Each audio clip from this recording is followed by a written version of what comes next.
Movie की शुरुआत में दिखाया जाता है कि मूवी की हीरोइन एक वेब कॉमिक बुक राइटर है। वो रात में अपने बॉस को एक कॉमिक भेजती है। इस कॉमिक के लिए सिर्फ उसकी बॉस ही ऑफिस में रुकी हुई होती है, इसके अलावा ऑफिस में कोई नहीं होता। लेकिन जब बॉस उस कॉमिक को देखती है तो उसको बहुत बड़ा झटका लगता है, क्योंकि वो जो कपड़े पहनकर खड़ी हुई होती है वैसे ही उस कॉमिक में दिखता है। 1987 में एक स्कूल में एक लड़का अपनी छोटी उम्र में बॉस को लव प्रपोजल करने को आता है। उसी वक्त बॉस की माँ को वहाँ आता देखकर सब लोग डर जाते हैं। ऐसा इसलिए है क्योंकि उसका माँ का चेहरा एक तरफ से बहुत डरावना है। इसको देख के सब लोग कहते हैं कि इसकी बेटी है क्या। तो बॉस से दूर होकर सब लोग उसको नफरत करने लगते हैं। इसके साथ प्रपोज करने आया लड़का भी डर के भाग जाता है, क्योंकि वो लड़का डर गया था। वो नफरत में डायरी में लिखती है कि मेरी माँ की मौत होगी तो ही मुझे खुशी होगी। इसे पढ़ने के बाद माँ सुसाइड करने की कोशिश करती है। तब वहाँ पहुँचती बॉस उसको बचाने की हालत में भी होकर उसे मरने देती है। अब यहाँ सीन कट हो जाता है। इसे देखकर बॉस तुरंत अपना फोन उठा के हीरोइन को बुलाती है। फोन स्विच ऑफ आता है। वॉइस मैसेज भेजती है कि मेरी माँ के मरते समय सिर्फ मैं ही वहाँ थी, तुम्हें कैसे मालूम। पूछते वक्त ही वहाँ बिजली चली जाती है। सभी दरवाजे खुद ब खुद बंद हो रहे होते हैं। इसे देखकर बॉस डर के मारे सुरक्षा के लिए हाथ में एक चाकू ले लेती है। तभी उसकी माँ की आवाज सुनाई दे रही है जैसा दिखा रहे हैं। तभी इसके हाथ में जो चाकू है उससे बहुत बुरी तरीके से अपना चेहरा काट देती है। फैलते खून में ही मूवी का टाइटल डालते मूवी शुरू होती है। सीन कट करके हीरोइन घर आते समय अचानक एक छोटी बच्ची कार में लिफ्ट मांगती है। हीरोइन उसे लिफ्ट देती है और कहती है तुम्हारा जूता अच्छा है, तुम्हारा नाम क्या है, उम्र क्या है। बच्ची बोलती है 16 साल और मेरा नाम मिजीन है। लेकिन हीरोइन कहती है कि तुम्हें देखकर लगता है तुम 10 साल की बच्ची हो। हीरोइन के कहने से बच्ची कहती है मेरे मरते वक्त मैं 10 साल की थी। ये सुनते ही हीरोइन शॉक हो जाती है। वो बच्ची खून भरे शरीर के साथ सामने आकर खड़ी होती है। आसपास देखते समय साइन बोर्ड दिखाई देता है। वहाँ बहुत डरावने इंसिडेंट्स होते रहते हैं। हीरोइन डर के चिल्लाती है। तभी उठ के देखती है तो सुबह हो जाती है। पुलिस ऑफिस में आकर देखते हैं। ये केस एक सीनियर पुलिस वाले को और उसके साथ एक जूनियर पुलिस वाले को दिया जाता है। सीसीटीवी में वहाँ सिर्फ बॉस अकेले रहते हुए दिखाई देती है। पुलिस ये कंफर्म करते हैं कि न कोई अंदर आया और न ही कोई बाहर गया, तो ये सुसाइड ही है। ऐसा समझ के इस केस को बंद करने के लिए सोचते समय वो देखते हैं कि कॉमिक में जो लाश पड़ी हुई होती है वैसे ही वो रियल में पड़ी हुई होती है। लाश का पोस्टमार्टम करके देखने से पता चलता है कि उसने खुद को काट के जान दी है। डॉक्टर कंफर्म करते हैं चाकू में भी उसके फिंगरप्रिंट मौजूद होते हैं, तो ये मर्डर नहीं हो सकता। डॉक्टर रिपोर्ट देते हैं, लेकिन इस सीनियर पुलिस को लगता है कि ये सुसाइड नहीं हो सकता, इसीलिए आगे इन्वेस्टिगेट करना बहुत जरूरी है। इसीलिए वो हायर ऑफिसर से अप्रूवल लेता है। हीरोइन एक साइकेट्रिस्ट के पास जाकर उसके साथ बीती हुई घटना के बारे में बताती है, तो साइकेट्रिस्ट बोलती है कि काल्पनिक और रियल वर्ल्ड के बीच एक छोटी सी दीवार होती है। कम लोगों को उस दीवार के बारे में पता होता है। किसी बुक में लिखा है कि काल्पनिक और रियल वर्ल्ड के लिए वो एक बन जाते हैं। मैं ऐसे ही बोल रही हूँ, पर ये हो नहीं सकता। साइकेट्रिस्ट बोलती है कि आपके लिए अच्छा होगा आप आराम करें, तो ही सब कुछ ठीक हो जाएगा। ऐसा बोलकर उसे भेज देती है। हीरोइन घर आती है और रात को उसके सपने में आए मिजेन के चित्र को एक पेपर में बनाने लगती है, फिर आराम करने चली जाती है। पुलिस स्टेशन में सीनियर कॉमिक का अगला चैप्टर देखकर बहुत डर जाता है और हीरोइन को फोन स्विच ऑफ आने की वजह से उसे नहीं बोल पाता। तभी जूनियर अपने सीनियर से कहता है कि मेरा अगला महीने बच्चा होने वाला है, उसके लिए मुझे अभी छुट्टी चाहिए। तो सीनियर कहता है कि छुट्टी इस केस के खत्म होने के बाद ही मिलेगी और उसके सिर में मारकर छुट्टी की मांग को रद्द कर देता है। हीरोइन घर के स्विमिंग पूल में सो रही होती है। तभी उसका बॉस उसे मार डालने के लिए आ रही है और नीचे पूरा पानी खून में बदल रहा है। वो ऐसे ऐसे भयानक सपने देख रही होती है। हीरोइन डर के मारे उठकर देखती है तो घर में पुलिस वाले आए रहते हैं। हीरोइन इतने बड़े घर में अकेली रहती है। बहुत कष्ट उठाकर वो कॉमिक बनाती है और उसे भेजने के बाद तुरंत फोन स्विच ऑफ करके आराम करने चली जाती है। ये पुलिस की समझ में आ जाता है। पुलिस हीरोइन को बॉस की मृत्यु की खबर देते हुए कहती है कि सब लोग उसको सुसाइड कह रहे हैं, लेकिन कोई भी अपने आप को इतनी भयानक तरीके से क्यों मार डालेगा। मुझे नहीं लगता कि ये सुसाइड है। तब पुलिस हीरोइन से पूछती है कि आप कल रात कहाँ थी। हीरोइन झूठ बोलती है कि मैं घर में ही थी और कोई सबूत न मिलने से वहाँ से पुलिस निकल जाते हैं। थोड़ी देर बाद हीरोइन फोन स्विच ऑन करती है। तब बॉस से आए हुए वॉइस मैसेज सुनने लगती है। उसी समय पुलिस भी बॉस के फोन से उस वॉइस मैसेज को रिकवर करके उसे सुनते हैं। तभी हीरोइन को साइकेट्रिक का बुरा हुआ याद आता है। हीरोइन सोचती है कि क्या मैं वो दो वर्ड के बीच में होने वाली दरवाजा हूँ। डर के कॉमिक का अगला चैप्टर क्या है देखने लगती है। एक हॉस्पिटल में पोस्टमार्टम करने वाले एक डॉक्टर टीवी में सबवे ट्रेन के बारे में एक समाचार चल रहा होता है।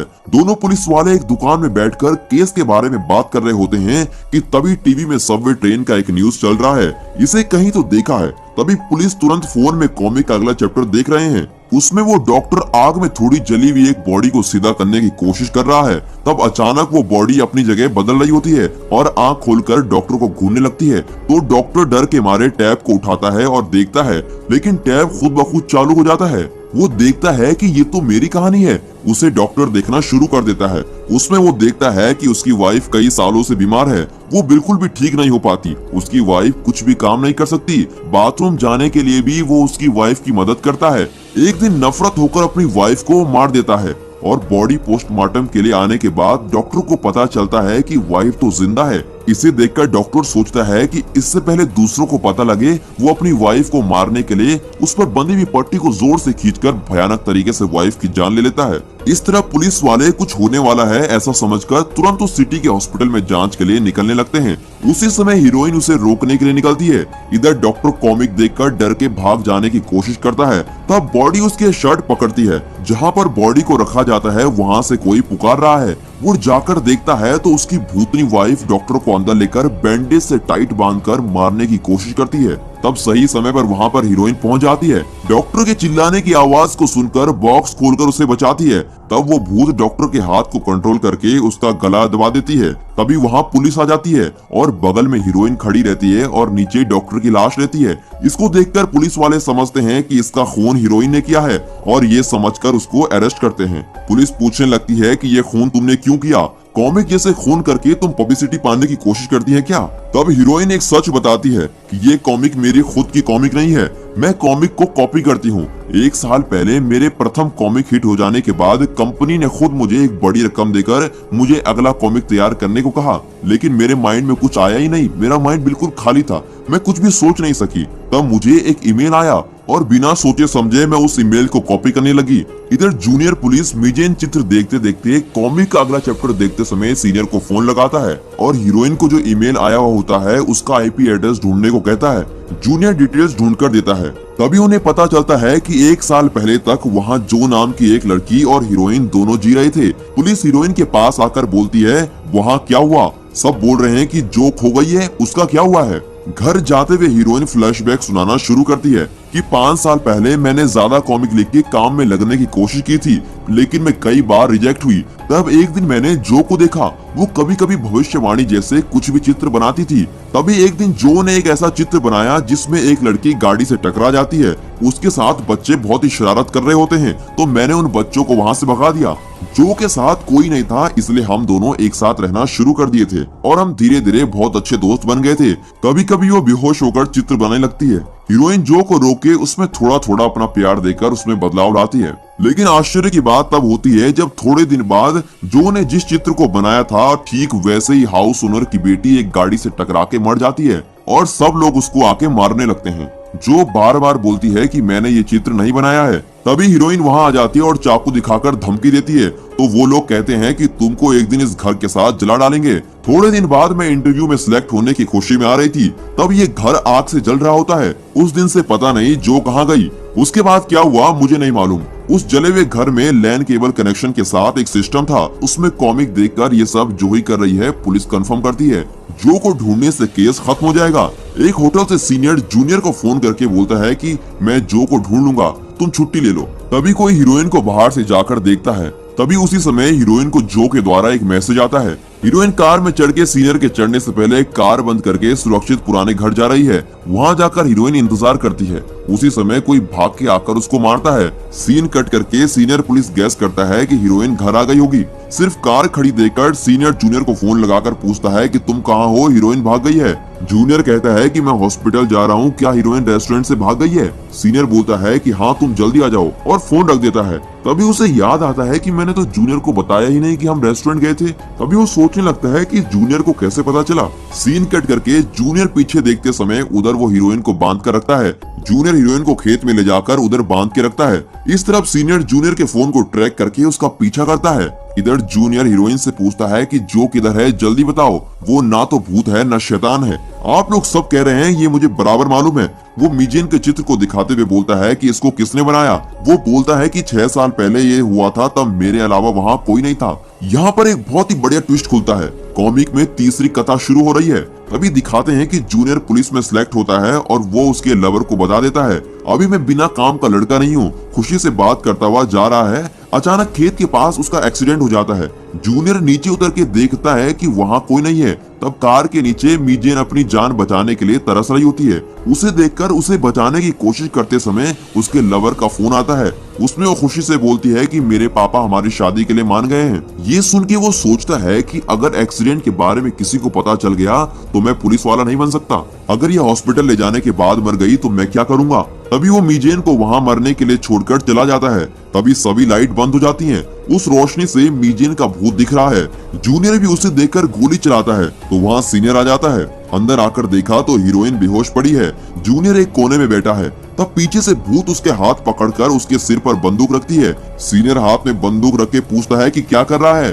जूनियर बोलता है कि ये मैं नहीं कर रहा हूँ, मीजेन का भूत कर रही है। गोली चलाने की आवाज उस पूरी जगह सुनाई देती है। सीनियर बिना हिले जूनियर को देख रहा है। दूसरे पुलिस आकर सीनियर को पूछते हैं क्या हुआ। सीनियर बोलता है कि भूत ने इसको मार डाला। तभी वो कहते हैं कि अगर इसको मीडिया में बोलने लगे तो लोग हमें पागल समझेंगे, तो ये सुसाइड कहकर केस को क्लोज कर देते हैं। कुछ दिन बाद सीनियर जूनियर को याद कर रहा होता है। तब वहाँ एक महिला पुलिस आकर सीनियर को एक पेपर देकर बताती है कि ये उस दिन स्पॉट में मिला। सीनियर उस चित्र के नीचे मीजेन लिखा हुआ देखता है। तब मरते समय जूनियर की बोली हुई बातें उसको याद आती है कि ये मैंने नहीं किया, मीजेन के भूत ने किया है। तभी सीनियर को जूनियर की थिंग्स बॉक्स में हीरोइन की फर्स्ट कॉमिक बुक दिखती है। जब जूनियर बोलता है कि इस बुक को रखकर इन्वेस्टिगेट करें तो बहुत सारे केस सॉल्व कर सकते हैं। तब सीनियर उसके सिर मार के उससे पूछता है कि तुम पागल हो गए हो क्या। ये बात उसको फौरन याद आती है। तुरंत सीनियर जाकर जितने भी केस सॉल्व हुए होते हैं उसको कॉमिक के साथ मैच करा के देखते हैं। सीनियर को समझ में आ जाता है कि जितने भी लोग मरे हैं उनके बारे में कॉमिक्स में है।